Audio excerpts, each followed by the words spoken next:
Como os irmãos sabem, nas últimas duas vezes em que preguei, nós estávamos aqui estudando o livro de Malaquias e hoje não vai ser diferente. E por ser um livro do Antigo Testamento, e ele fala, é um livro pouco estudado, né, um livro que é considerado como um livro antigo, nós temos essa impressão de que o livro de Malaquias, assim como outros livros do Antigo Testamento, são livros distantes de nós, e que não tem muito a oferecer para a nossa situação, para o nosso dia a dia, no ano de 2024. Eu creio que, se a sua percepção for essa, ao longo desses últimos dois estudos, espero que ela tenha mudado, porque nós vimos que, de fato, o livro traz para a gente pontos e assuntos bem práticos para o nosso viver.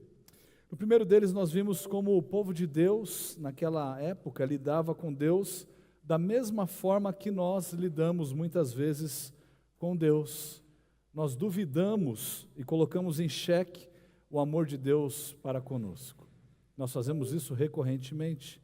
No segundo estudo nós vimos que eles, assim como nós, os sacerdotes, nós também entregamos a Deus não aquilo que é o nosso melhor, mas muitas vezes oferecemos a Deus apenas o resto, apenas aquilo que está sobrando, aquilo que não é ou não deveria ser oferecido nem mesmo para outros oficiais ou pessoas que estão no nosso nível.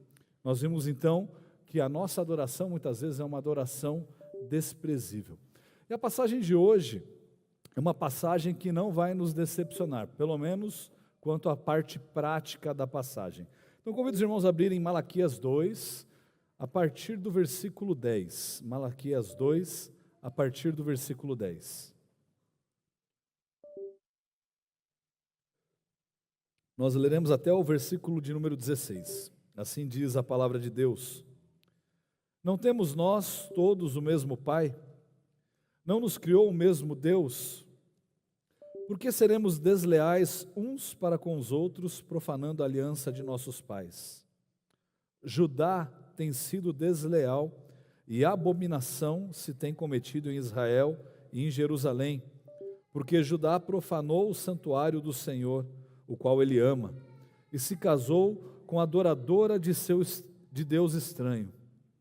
O Senhor eliminará das tendas de Jacó o homem que fizer tal, seja quem for, e o que apresenta ofertas ao Senhor dos exércitos. Ainda fazei isto: cobris o altar do Senhor de lágrimas, de choro e de gemidos, de sorte que ele já não olha para a oferta, nem a aceita com prazer da vossa mão. E perguntais: por quê? Porque o Senhor for testemunha da aliança entre ti e a mulher da tua mocidade, com a qual tu foste desleal, sendo ela a tua companheira e a mulher da tua aliança. Não fez o Senhor um, mesmo que havendo nele um pouco de espírito? E por que somente um? Ele buscava a descendência que prometera. Portanto, cuidai de vós mesmos, e ninguém seja infiel para com a mulher da sua mocidade. Porque o Senhor, Deus de Israel, diz que odeia o repúdio, e também aquele que cobre de violência as suas vestes, diz o Senhor dos exércitos. Portanto, cuidai de vós mesmos, e não sejais infiéis. Irmãos, veja que existem dois assuntos principais abordados nesses poucos versículos que nós lemos aqui, ou nessa terceira disputa entre Deus e o povo. Em primeiro lugar, os casamentos mistos, e em segundo lugar, a questão do divórcio. E provavelmente a sua reação imediata seja pensar que nenhum nem o outro seja um tema que vai lhe importar muito, talvez porque você não seja casado, talvez porque você já está casado há muito tempo, talvez porque você não pretende casar com alguém de uma raça diferente. Mas, veja, se você é casado com alguém que não professa a mesma fé que você, esse assunto lhe é pertinente. Ou se você conhece alguém que está nessa situação, esse assunto também lhe é pertinente. Se você é divorciado, e nós temos muitas pessoas no nosso meio que são divorciadas, esse assunto é pertinente. Se você é casado, obviamente. Se você se pretende ou pretende se casar, mesmo que você não pretenda se casar, ainda assim esse assunto é pertinente. Você conhece alguém que é divorciado? Simples. Você tem problemas com infidelidade ou já teve problemas com infidelidade? Ou problemas com falta de lealdade? Você já foi afetado ou afetada por questões relacionadas a esses problemas? Percebe? O texto de Malaquias, ele é muito mais atual do que nós podemos imaginar. É um texto que fala desde a época de 400 anos antes do início ali do Novo Testamento até os dias de hoje.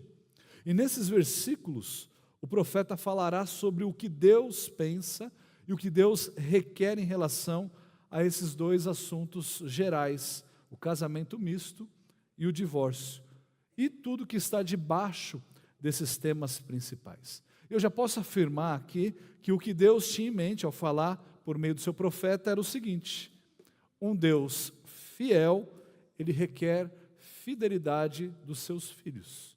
Um Deus fiel requer fidelidade dos seus filhos. Vamos orar mais uma vez? Santo Deus, nós pedimos, ó Pai, o seu auxílio, por meio do seu Santo Espírito, que possamos entender e aplicar, ó Deus, essas palavras no nosso dia a dia, no nosso viver, no nosso meio, ó Pai. Nos faça compreender com clareza aquilo que o Senhor escreveu, para que possamos viver de forma digna do Senhor. Em nome de Cristo que oramos, amém. A infidelidade ou a falta de lealdade, elas são marcas muito presentes na nossa sociedade. Um artigo do ano de 2022, da revista Exame, tem o seguinte título: o número de divórcios no Brasil bate recorde e chega a 420 mil, mostra o IBGE. 420 mil divórcios no ano de 2022. O número total de separações no país é o maior da série histórica iniciada no ano de 2007. No outro artigo dessa mesma empresa, nós lemos o seguinte: quase metade dos casamentos no Brasil não duram mais de 10 anos, segundo a pesquisa do IBGE. O levantamento mostra que 47,7% dos casais se divorciam com menos de 10 anos de união. E o resultado representa um aumento de 10 pontos percentuais nos últimos 12 anos. Essa é a realidade do nosso país. Não há dúvidas aqui de que todos nós fomos ou estamos sendo afetados de alguma maneira por conta desses problemas.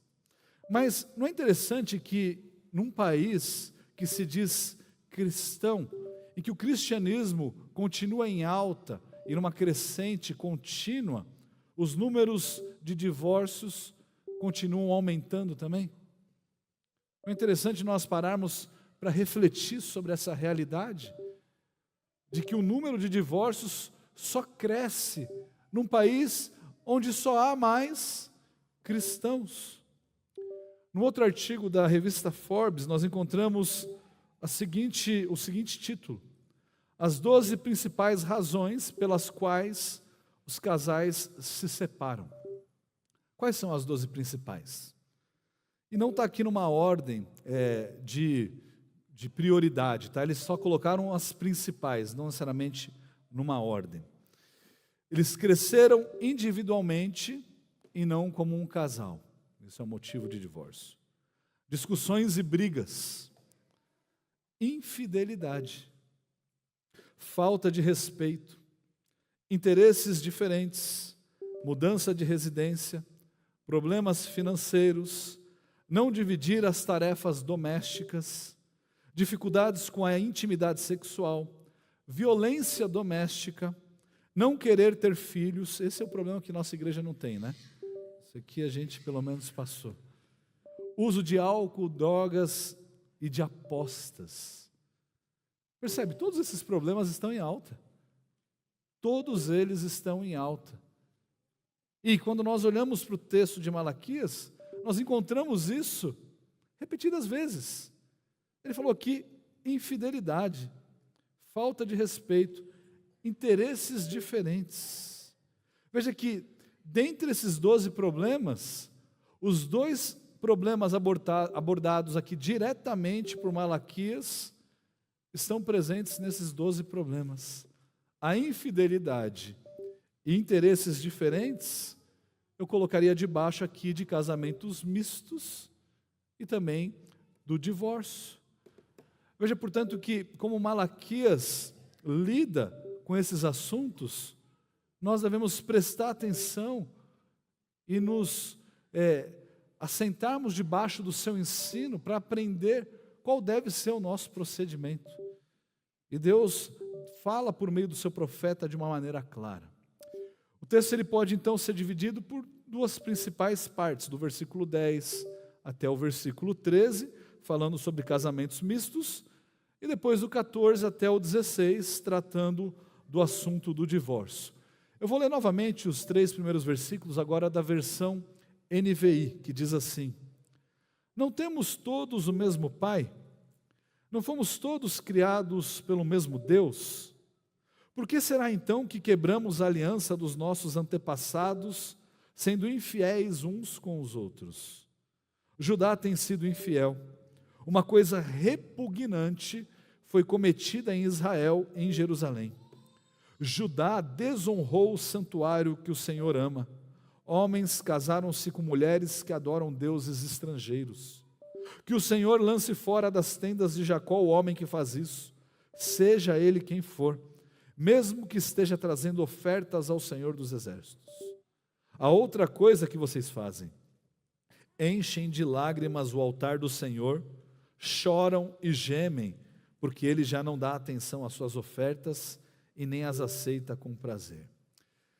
Se você tem acompanhado esses estudos, você já percebeu que essa disputa, ela começa de uma forma um pouco diferente das outras disputas que nós já estudamos. Nesse caso aqui, o profeta Malaquias, ele começa com indagações. Ele argumenta no versículo 10, não temos nós todos o mesmo Pai?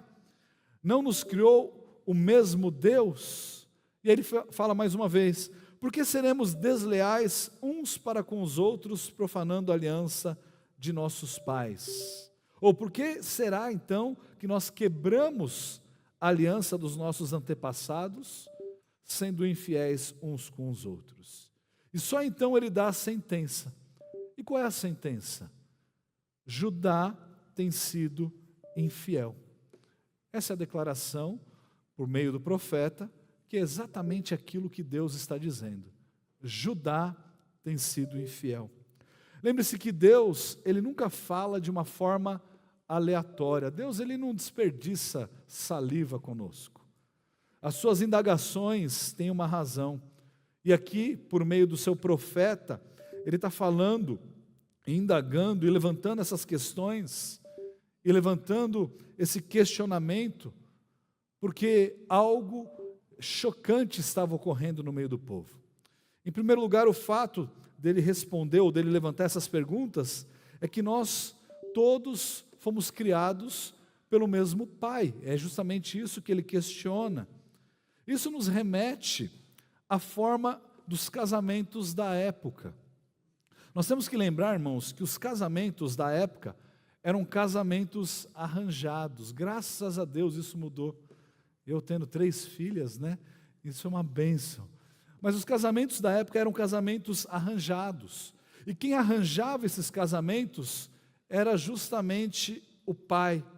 E sendo Deus o pai, ele havia determinado que os seus filhos jamais deveriam se casar com povos que tinham uma fé diferente.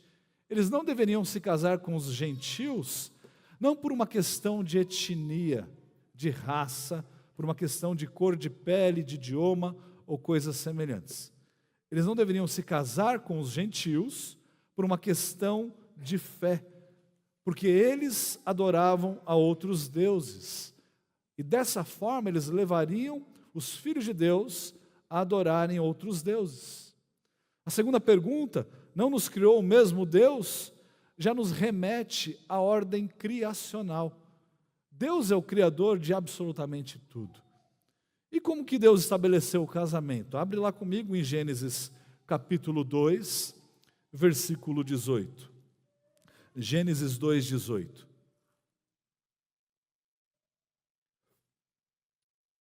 Moisés relata o seguinte, em Gênesis 2, 18.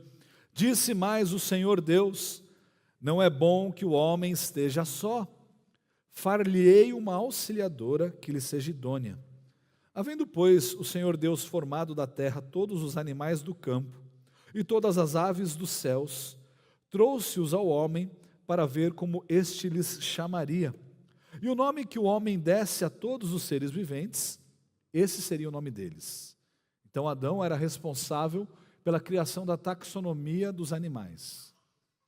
Versículo 20. Deu nome o homem a todos os animais domésticos, às aves dos céus e a todos os animais selváticos. Para o homem, todavia, não se achava uma auxiliadora que lhe fosse idônea.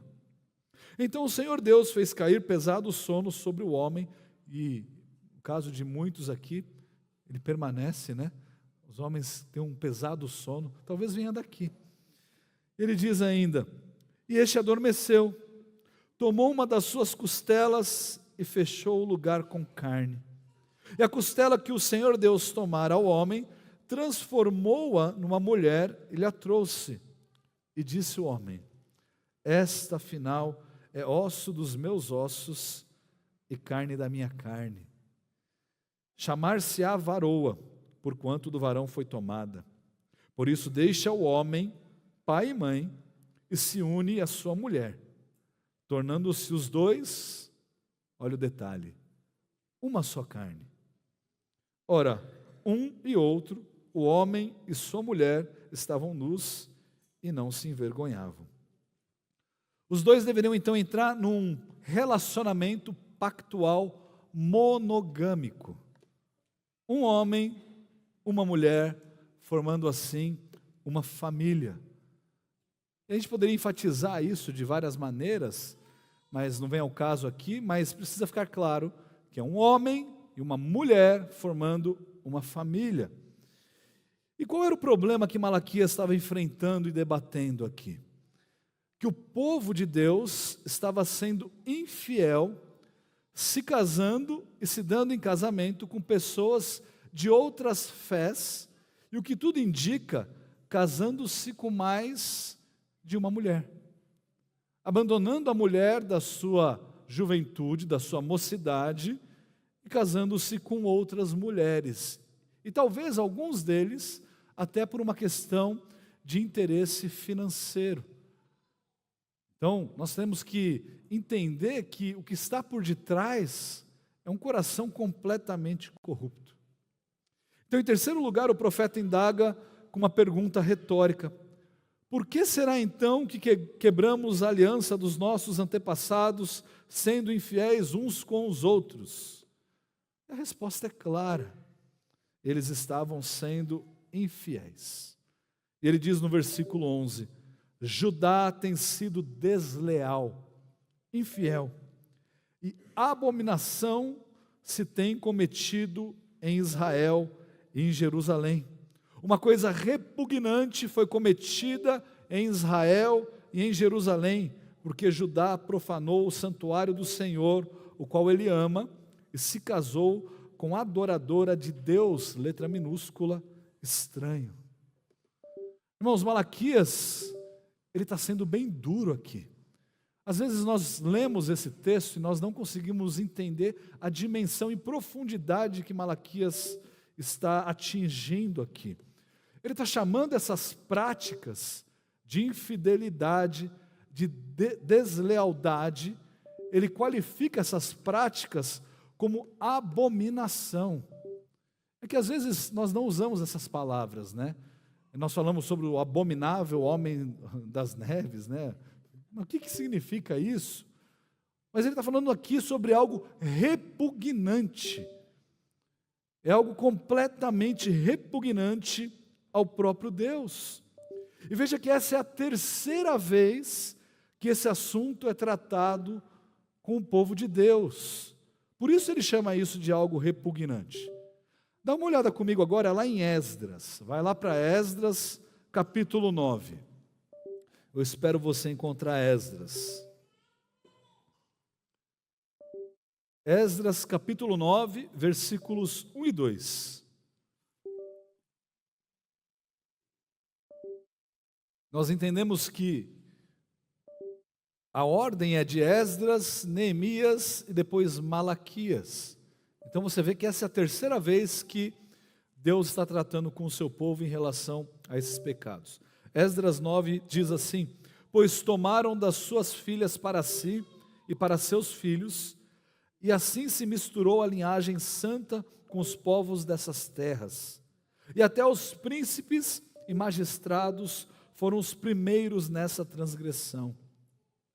Ou seja, eles estavam desobedecendo uma ordem direta de Deus, dada na lei de Deus, se casando e dando casamento com pessoas que adoravam outros deuses ou deuses falsos. Agora vai para Neemias, um pouquinho mais para frente ali. E Neemias, ele faz a mesma advertência, agora de uma forma um pouco mais contundente, vamos dizer assim. Neemias capítulo 10, versículo 30. Neemias 10, 30.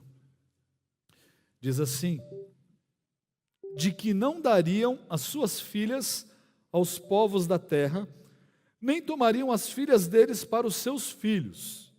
Até aí está calmo. Vai para o capítulo 13 agora. Neemias 13, a partir do versículo 23. Se você ficar com dúvida sobre esse texto, você pergunta para o pastor Renato, para o pastor Guilherme, eu só vou ler, tá bom? Ele diz assim: vi também naqueles dias que judeus haviam casado com mulheres asdoditas, amonitas e moabitas.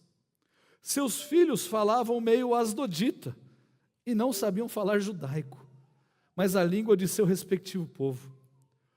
Contendi com eles e os amaldiçoei, e espanquei alguns deles, e lhes arranquei os cabelos, e os conjurei por Deus, dizendo: não dareis mais vossas filhas a seus filhos, e não tomareis mais suas filhas, nem para vossos filhos, nem para vós mesmos.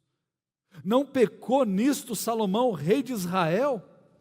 Todavia, entre muitas nações, não havia rei semelhante a ele, e ele era amado do seu Deus, e Deus o constituiu rei sobre todo Israel.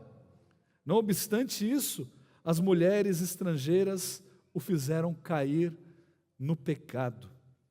Dar-vos-íamos nós ouvidos para fazermos todo este grande mal, prevaricando contra o nosso Deus, casando com mulheres estrangeiras? Percebe? Esdras trata de uma forma, Neemias já não aguenta mais.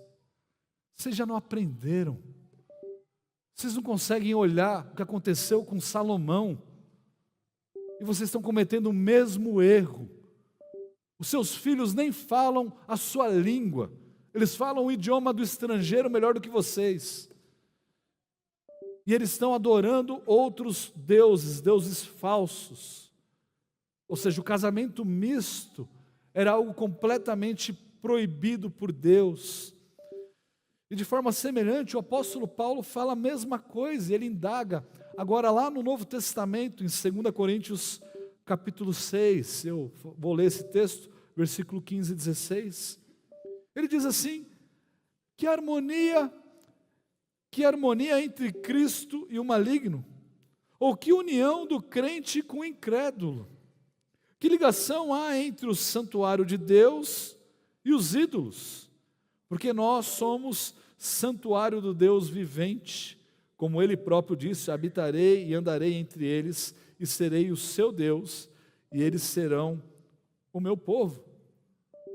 Irmãos, esse problema que nós enfrentamos hoje em dia é um problema antigo, que o povo de Israel já enfrentava naquela época. Eles eram tentados a se casarem com pessoas que não criam no Deus que nós cremos. E por fazer isso, eles caíam nos pecados que essas pessoas tinham como prática. Mas assim como o povo da época, nós não pecamos por falta de avisos ou por falta de exemplos, nós pecamos porque nós desejamos agradar mais a nós mesmos do que agradar a Deus. Nós ficamos com os nossos olhos cheios quando nós vemos aquela pessoa linda, maravilhosa, que fala tão doce, que me encanta, mas que não crê no mesmo Deus que eu. E então nós nos entregamos a ela.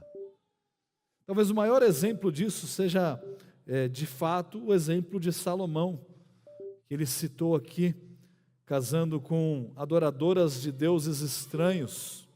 Lá em 1 Reis 11, 1 e 2 diz assim: ora, além da filha de Faraó, amou Salomão muitas mulheres estrangeiras. Ele diz aqui quem eram elas: moabitas, amonitas, edomitas, sidônias e etéias, mulheres das nações de que havia o Senhor dito aos filhos de Israel: não caseis com elas, nem casem elas convosco, pois vos perverteriam o coração para seguirdes os seus deuses. A estas se apegou Salomão pelo amor. Tudo vale em nome do amor, não é verdade? Em nome do amor, tudo é válido. Abra um parêntese aqui. Nós precisamos deixar claro que a Bíblia ela não condena casamentos mistos em relação ao que nós hoje em dia chamamos de raças.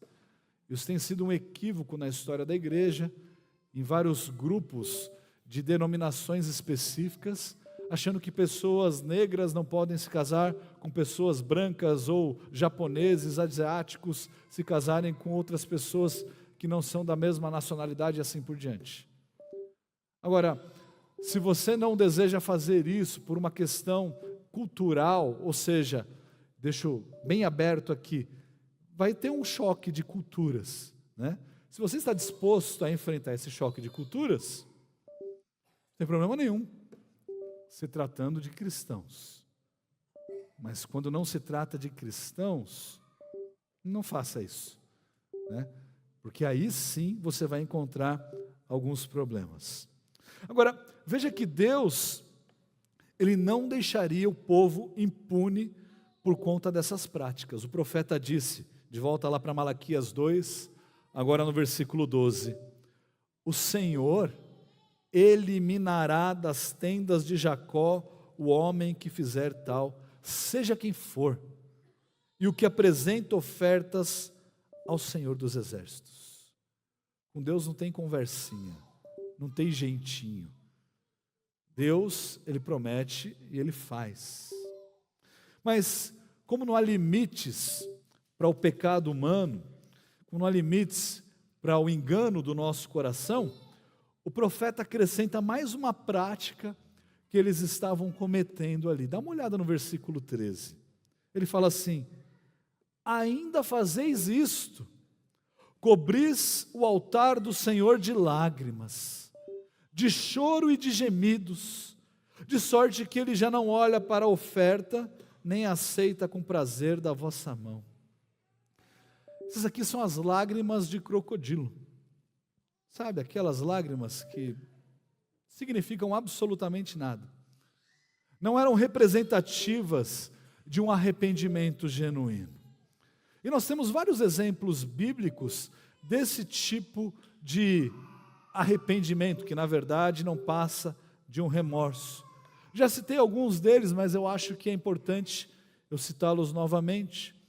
Em Gênesis 4, Caim mata o seu irmão por pura inveja. Então Deus julga Caim de uma forma tão severa que ele fica literalmente angustiado. Em Gênesis 4:13 diz: então disse Caim ao Senhor: é tamanho o meu castigo que eu já não posso suportá-lo. Mas sabe de uma coisa? Mesmo assim, ele não se arrependeu. Lá em 1 João 3,12 diz: não segundo Caim, que era do maligno, e assassinou o seu irmão. E por que assassinou? Porque as suas obras eram más, e as de seu irmão justas. Esaú, o irmão mais velho de Jacó, ele trocou o seu direito de primogenitura por um prato de lentilhas, né?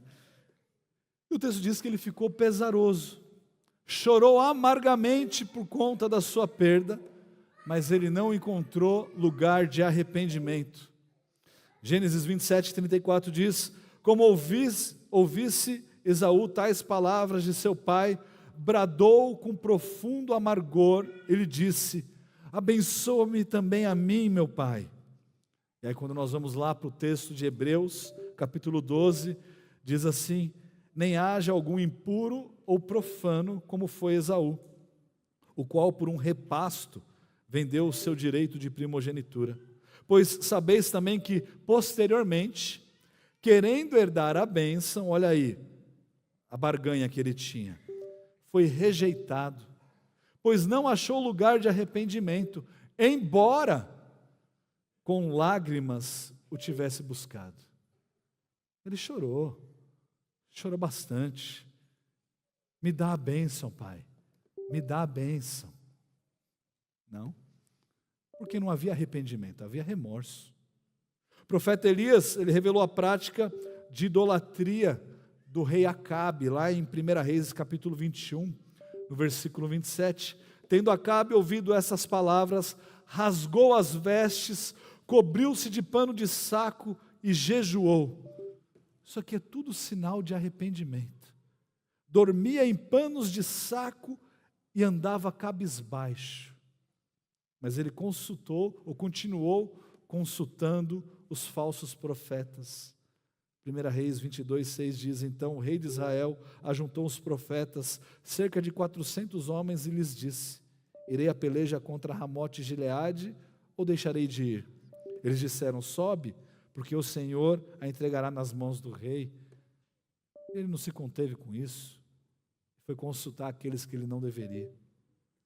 Judas traiu o nosso Senhor Jesus Cristo, confessou seu pecado. Mateus 27:4, pequei traindo sangue inocente. Eles, porém, responderam: que nos importa? Isso é problema seu. O que Judas fez? Ao invés de correr para Cristo, ele arrumou um lugar para se suicidar. E amarrou-se uma árvore e dali se jogou. Além disso, essa prática deles chorarem, deles estarem ali chorando, demonstrando estarem arrependidos, na verdade, era uma imitação dos pagãos. Não se engane com isso, irmãos. O ponto é que eles estavam tratando e lidando com Deus da mesma forma que os pagãos faziam com os seus deuses falsos. Sabe o que eles estavam fazendo? Eles esperavam que Deus respondesse de forma positiva, com bênçãos para eles, por conta do seu muito chorar. Então, se eu ficar aqui compungido, se eu chorar, se eu clamar, se eu me emocionar, Deus vai me responder. Assim como era costume com os deuses pagãos. Assim como você se lembra nas histórias de Elias e aqueles que adoravam a Baal. Então eu preciso fazer alguma coisa para que o meu Deus me dê em retorno alguma bênção. Eles estavam praticamente aqui, irmãos, barganhando com Deus, com lágrimas, com choro, com gemidos. Mas com Deus não se brinca. Malaquias 2:13 diz: nem aceita com prazer da vossa mão, já não olha para oferta e nem aceita com prazer da vossa mão. E mesmo assim, o povo ainda perguntava: por quê? Por quê? Versículo 14. A resposta vem logo em seguida, ainda no versículo 14. Porque o Senhor foi testemunha da aliança entre ti e a mulher da tua mocidade, com a qual tu fostes desleal, sendo ela a tua companheira e a mulher da tua aliança. Você se lembra da vez que você foi convidado para ser padrinho de casamento? Você se lembra, né? Porque quando você é convidado, você tem que dar um presente bom, né? Então você não esquece, não é que você se lembra, né? Mas talvez não tenha passado na sua cabeça que o fato de você ser convidado para ser o padrinho de um casamento é motivo de honra. É um momento especial. Mas não é só isso.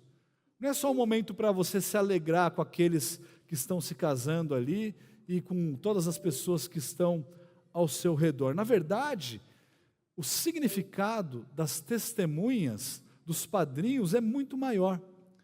Ser testemunha, na época aqui, era e também continua sendo, envolver-se de um modo muito mais próximo, de um modo mais peculiar, no pacto, na aliança que está sendo estabelecida com o casal. O que eu estou querendo dizer é que Deus, Ele foi testemunha do seu casamento. Deus foi testemunha do casamento daquele povo. Deus estava, então, da sua parte, chamando a responsabilidade que Ele tinha como testemunha e dizendo assim, peraí, você se comprometeu com ela, e ela se comprometeu com você, e eu sou testemunha disso. Essa deveria ser a nossa responsabilidade também. De todos os casamentos que vocês participaram como padrinhos, vocês foram testemunhas, e você deixa o casal brigando e tentando se separar por qualquer coisa, e você não faz nada? Não, em briga de marido e mulher, ninguém mete a colher, né?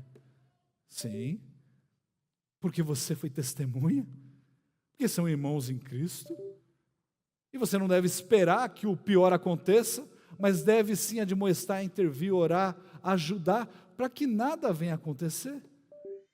Você como testemunha tem uma responsabilidade, e Deus foi testemunha do pacto que eles fizeram, da aliança que eles fizeram entre ele e a sua esposa. Então o profeta ele ressalta essa ideia no versículo 15. Ele diz assim: não fez o Senhor um, mesmo que havendo nele um pouco de espírito? E por que somente um? Ele buscava a descendência que prometera. Portanto, cuidai de vós mesmos, e ninguém seja infiel para com a mulher da sua mocidade. Esse versículo 15 aqui, irmãos, sem sombra de dúvidas, é um dos versículos mais difíceis de serem traduzidos, principalmente aqui no livro de Malaquias. Mas, independente de como nós interpretamos essa primeira parte, se ele está se tratando aqui do relacionamento entre um casal, ou falando especificamente de algum patriarca que ele tinha em mente, o ponto aqui que nós podemos ter certeza é aquilo que ele diz no final do versículo. E o que ele diz no final do versículo 15? Ele diz assim: portanto, cuidai de vós mesmos, e ninguém seja infiel para com a mulher da sua mocidade. O que é esperado de nós, casados, é, portanto, a fidelidade. A fidelidade no nosso casamento, no nosso relacionamento matrimonial, deve refletir o relacionamento de Cristo com a sua igreja. Cristo se entregando pela sua igreja, sendo fiel.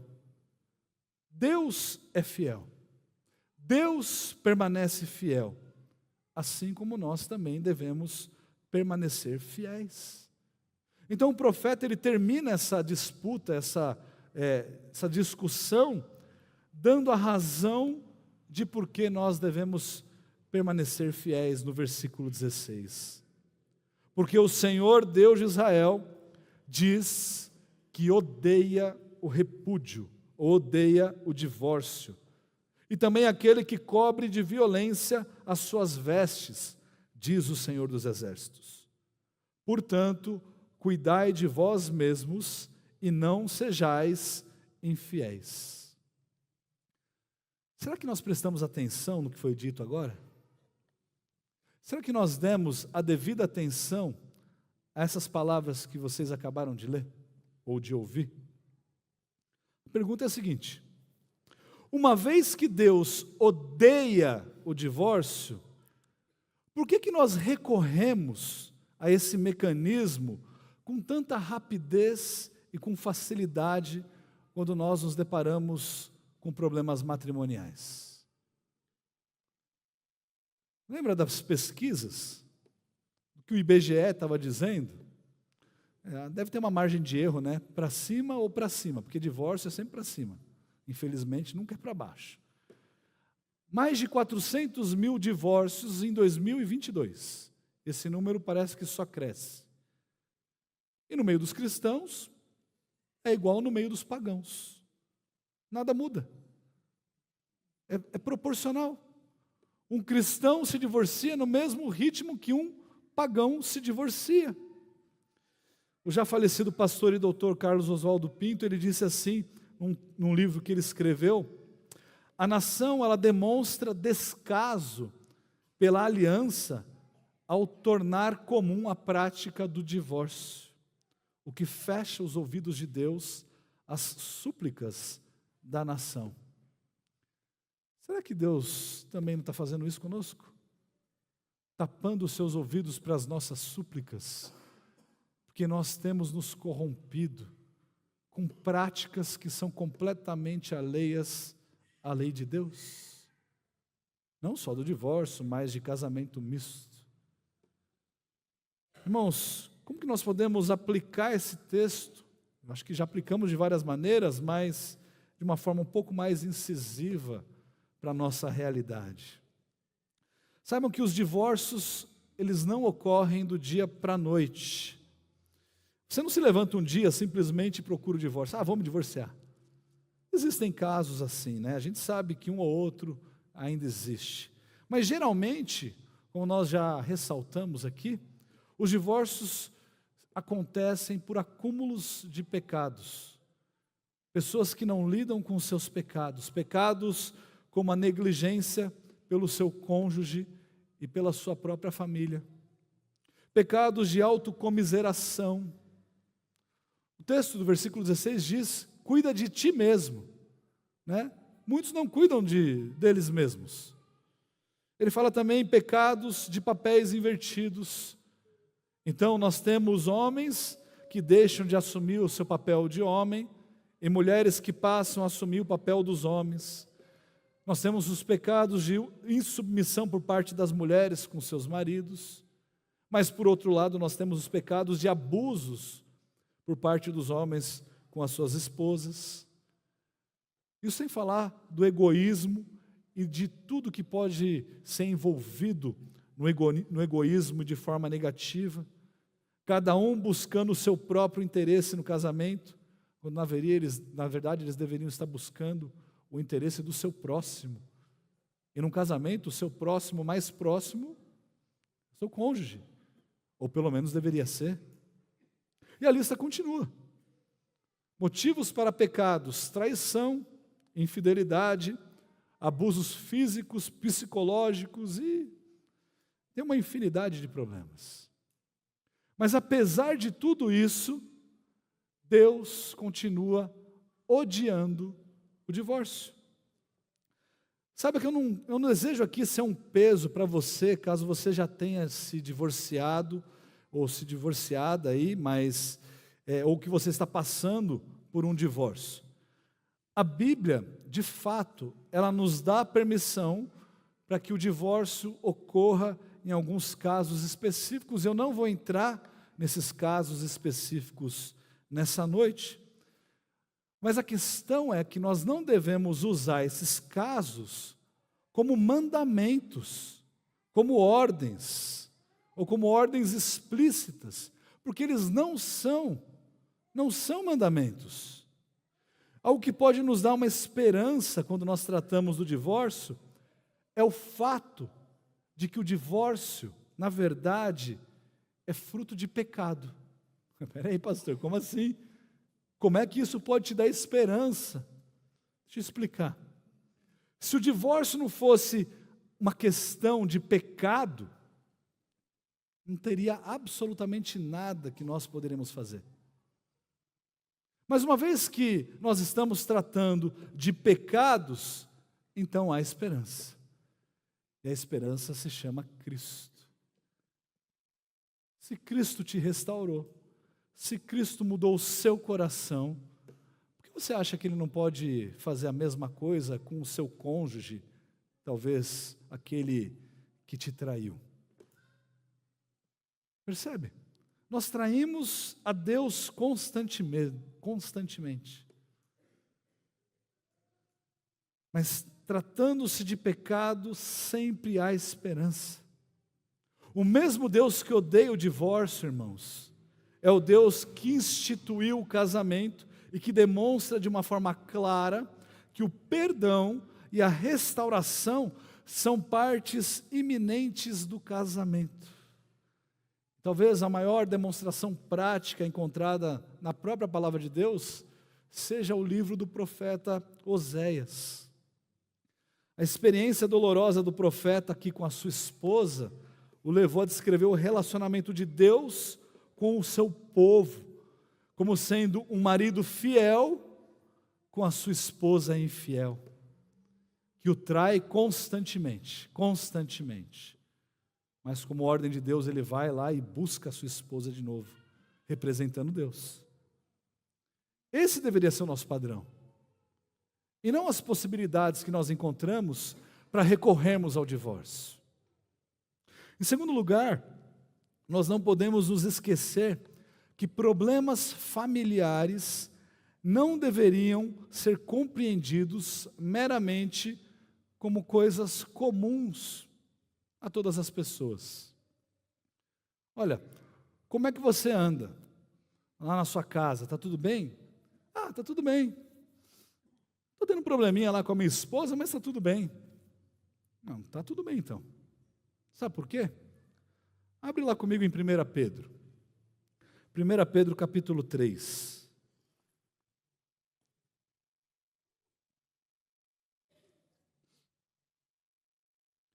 Pedro 3,7 diz: maridos, vós igualmente vivei a vida comum do lar, com discernimento, e tendo consideração para com a vossa mulher como parte mais frágil, tratai-a com dignidade, porque sois juntamente herdeiros da mesma graça de vida, para que não se interrompam as vossas orações. Você prestou atenção no final desse versículo? Se não está tudo bem com você e sua esposa, marido, Deus não está ouvindo a sua oração, não. Deus, me dá aqui um aumento, me dá uma posição melhor lá na minha empresa, pelo amor de Deus, para que eu possa ajudar a minha família. Chega em casa, você está brigando com a sua esposa, xingando. Você acha que Deus está te ouvindo? Não está. Não está te ouvindo. Saibam que as suas orações não serão ouvidas enquanto você não estiver bem com a sua esposa. O seu papel, marido, é a de amar a sua esposa como Cristo amou a igreja. Isso significa muito mais do que meramente pagar as contas. Significa muito mais do que pagar as comprinhas da Amazon e da Shopee que a sua esposa faz. É muito mais do que isso, irmãos. Significa muito mais do que simplesmente agradá-la. Significa conduzi-la para que ela seja mais parecida com Cristo. Esposas, os seus maridos precisam ser respeitados. Isso aqui não sou eu que estou dizendo, eu estou dizendo isso, baseado em Efésios capítulo 5. As mulheres devem respeitar os seus maridos. E você o faz não se impondo sobre eles, mas se submetendo a eles, como a igreja se submete a Cristo. Agora, vamos ser sinceros, qual mulher vai querer se submeter a um banana? Percebe? A sua responsabilidade como homem deve ser de agir como homem. E aí as coisas começam a fluir. A mulher vai respeitar, vai amar, vai se submeter ao seu marido. Em terceiro lugar, nós não podemos achar que esses tipos de problemas não podem nos afetar, ou que jamais vão nos afetar. Eu não tenho problema com isso. Jamais eu casaria com alguém que não é cristão. Jamais. Até o Brad Pitt aparecer na sua frente, né? Até aquela, não sei hoje em dia qual que é a modelo conhecida e bonita, mas você sabe, qualquer uma delas aparecer na sua frente e falar que está apaixonada por você. Não, eu não tenho problema com o divórcio, jamais eu divorciaria a minha esposa. Irmãos, nós somos uma igreja composta por famílias majoritariamente novas, né? E às vezes nós pensamos, não tem problema nenhum. Se eu já tenho 3 filhos, não pensei em divórcio, não tem problema nenhum, né? Isso não vai passar na minha cabeça nunca. Eu lembro de um relato da esposa do Billy Graham, que perguntaram para ela se ela havia já pensado em divórcio. Ela disse que não, divórcio jamais, só em assassinato, né? Talvez isso passe pela sua cabeça. Não é isso que Malaquias está tratando, mas isso também é pecado, tá bom? Mas nós pensamos assim, não, isso não vai me afetar. Irmãos, cuidado. Eu li aqui que a maioria dos divórcios ocorre perto dos 10 anos de casados. 10 anos. Eu estou completando 10 anos de casado agora, no final desse ano. E a gente olha e fala assim, não, comigo não tem problema. Não se engane.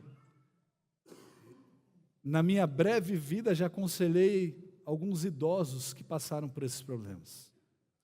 Em quarto lugar, e de volta ao primeiro problema apresentado pelo profeta, no casamento misto, não se esqueça que ceder nisso é se entregar ao inimigo.